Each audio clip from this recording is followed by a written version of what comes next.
10 বছরে চীনের জনসংখ্যা কমবে 5 কোটি। বিশ্বের এক সময়ের সর্বাধিক জনসংখ্যাবহুল দেশ চীন, কিন্তু বর্তমানে এই দেশটি এক চরম সংকটের সম্মুখীন। জন্মহার ক্রমাগত কমে যাওয়ার ফলে আগামী দশকের মধ্যে চীনের জনসংখ্যা 5 কোটি 10 লাখ কমে যাওয়ার শঙ্কা প্রকাশ করেছে বিভিন্ন গবেষণা। এই সংকট কেবল জনসংখ্যাতেই সীমাবদ্ধ নয়, বরং চীনের অর্থনীতি, সমাজ এবং ভবিষ্যৎ প্রজন্মের উপরও গভীরভাবে প্রভাব ফেলছে। বর্তমানে চীনের জনসংখ্যা প্রায় 140 কোটি। 2025 সাল নাগাদ চীনের জনসংখ্যা 136 কোটিতে নেমে আসতে পারে। জাতিসংঘের পূর্বাভাস 2100 সালের মধ্যে চীনের জনসংখ্যা অর্ধেকে নেমে আসতে পারে।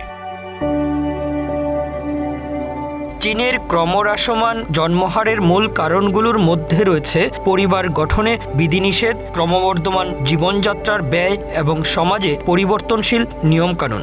সন্তান জন্মদান এবং লালন পালনের খরচ বৃদ্ধির ফলে নারীরা সন্তান নিতে অনাগ্রহী হয়ে উঠেছেন।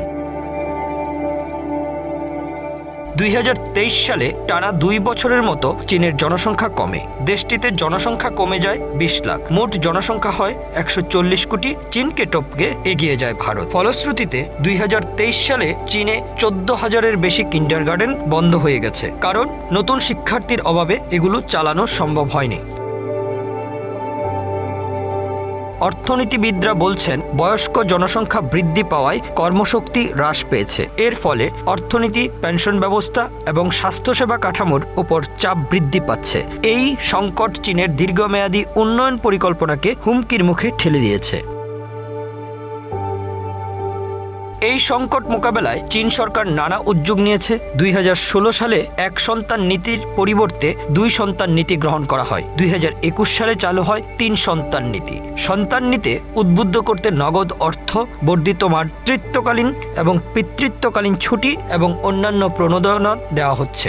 সম্প্রতি চীন সরকার চাইল্ড বার্থ ফ্রেন্ডলি সোসাইটি কর্মসূচি চালু করেছে। এর আওতায় শিশু লালন পালনের সুবিধা বৃদ্ধি, চাইল্ড কেয়ার পরিষেবা উন্নত করা এবং সন্তান জন্মদানে বিশেষ দল গঠন করা হয়েছে। শিক্ষা, আবাসন এবং চাকরিতে বাড়তি সুবিধাও দেওয়া হচ্ছে। কিন্তু এত প্রচেষ্টা সত্ত্বেও জনসংখ্যা বৃদ্ধির লক্ষ্যমাত্রা অর্জনে সফল হয়নি চীন।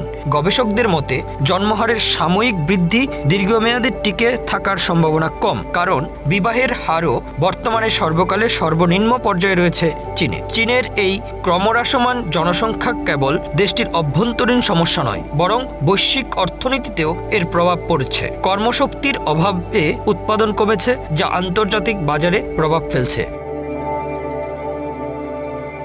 Bangla affairs news desk.